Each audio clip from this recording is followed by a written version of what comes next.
Hi everyone! Today's video is about the pronunciation of some contractions in English. So, contractions are when we put two words together by making one shorter. And contractions are perfect for informal situation.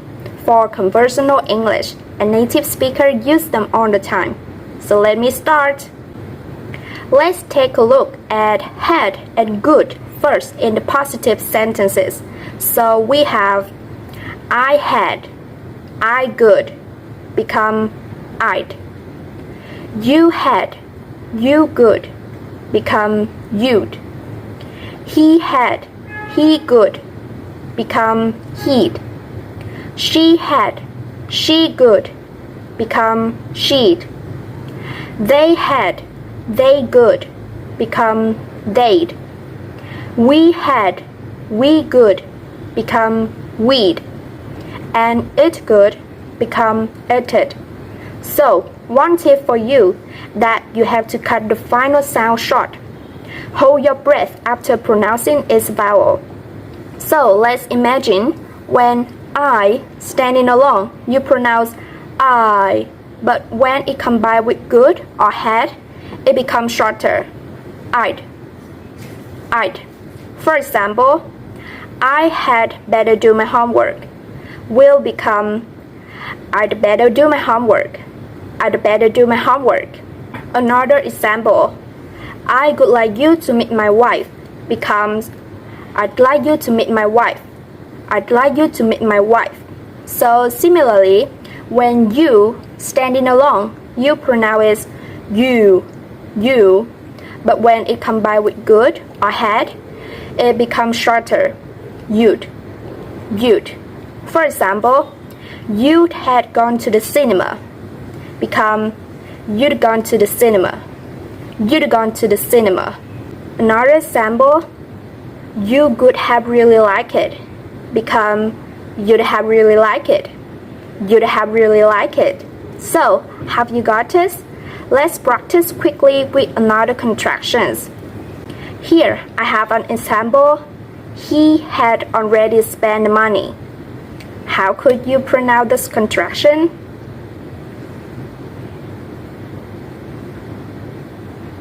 Exactly. We pronounce he'd already spent money. He'd already spent money. Another example. He would rather go shopping. Now, let's deal with this contraction for good. Exactly right. He'd rather go shopping. He'd rather go shopping. Okay, so here another example with she'd. We have an example here. She had gone to bed before he called. We will say in contraction is she'd gone to bed before he called. She'd gone to bed before he called. Okay, and here another example for good. She would love to go. We will say in the contraction, she'd love to go. She'd love to go. Okay, so try saying another sentence with they'd. They'd.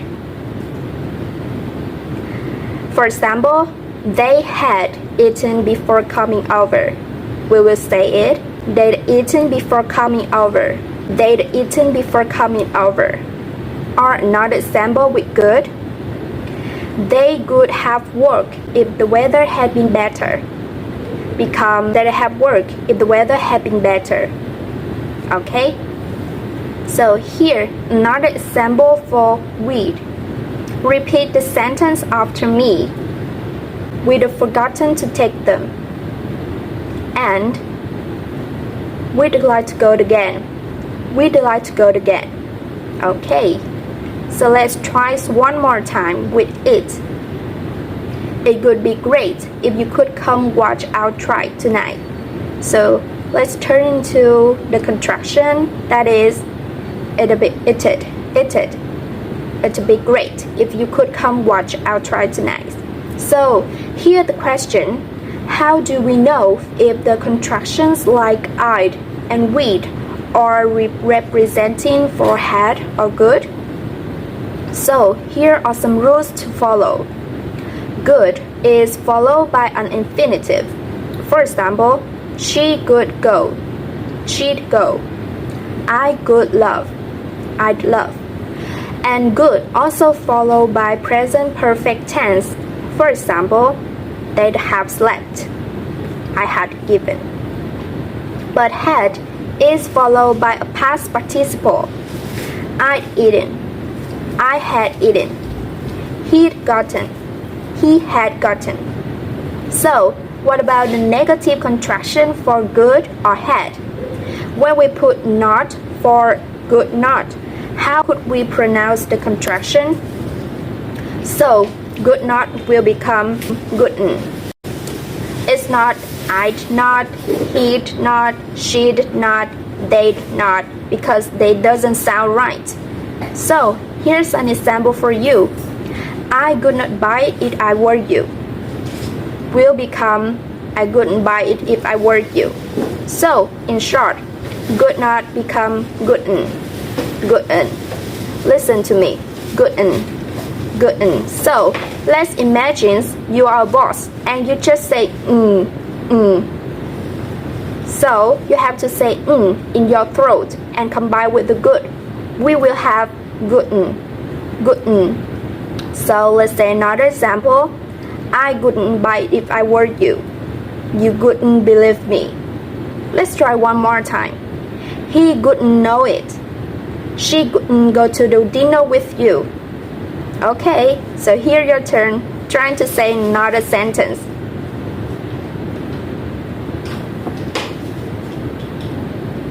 Perfect. It wouldn't be nice to have a friend like her. They wouldn't talk to them. So therefore, for had not, we will have the word in contraction, hadn't. Hadn't. Listen to me. Hadn't.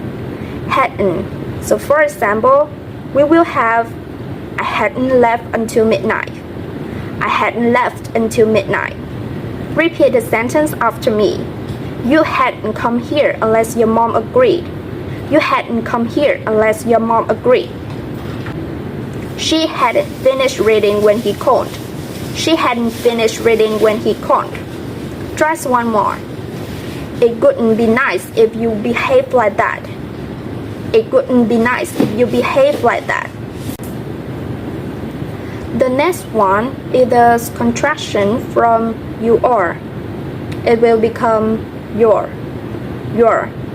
It sounds like your, so we will pronounce it your. For example, you're really good at that. We are really good at that. You're nice. You're nice. The contraction for they are will be there. There. Okay, so let's compare with the word there or there. That will have the same pronounce. So we will say there. There. For example, they're very happy.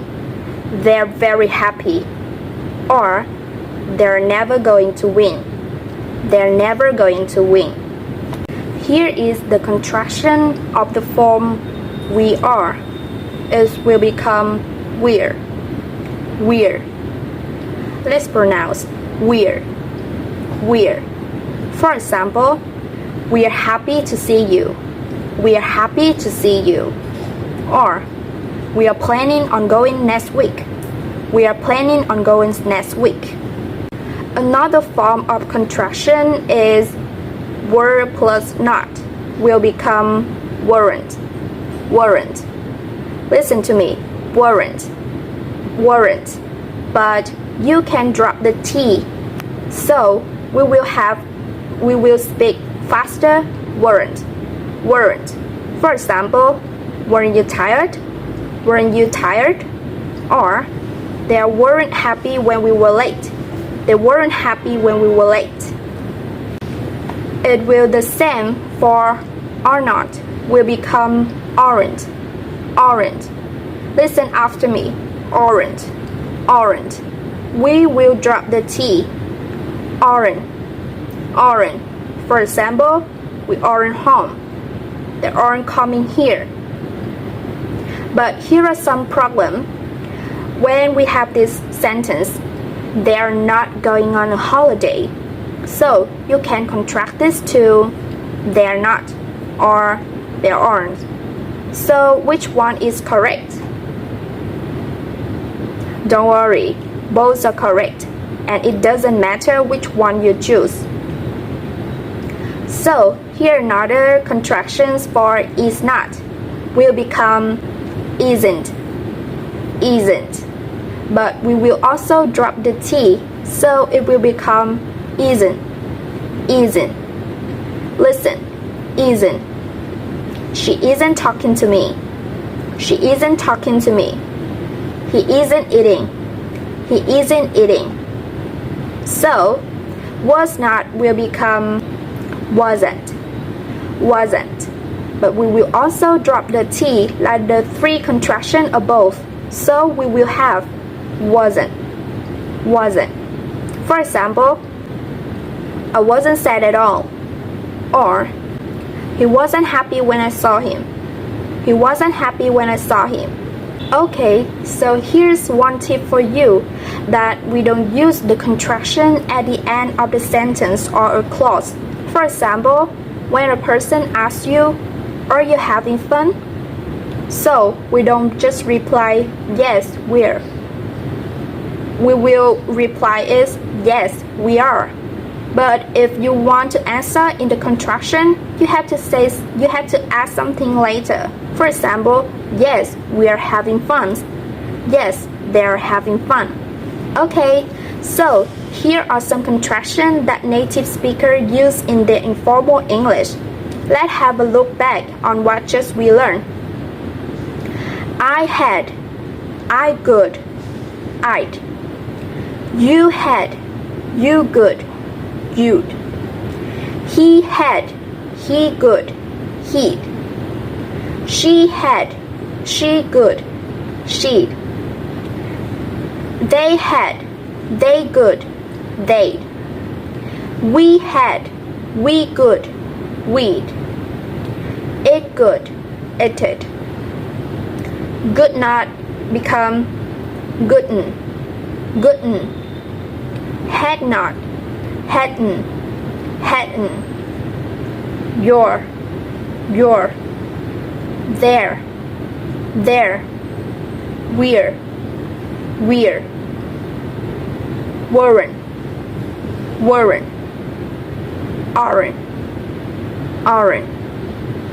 aren't, isn't, wasn't. That's all for us today. We learned some basics, so I hope you can have a little practice with contractions few more times until you're perfect using this contracted form before next time, because the next lesson I will introduce you another contraction. So try your best and see you later.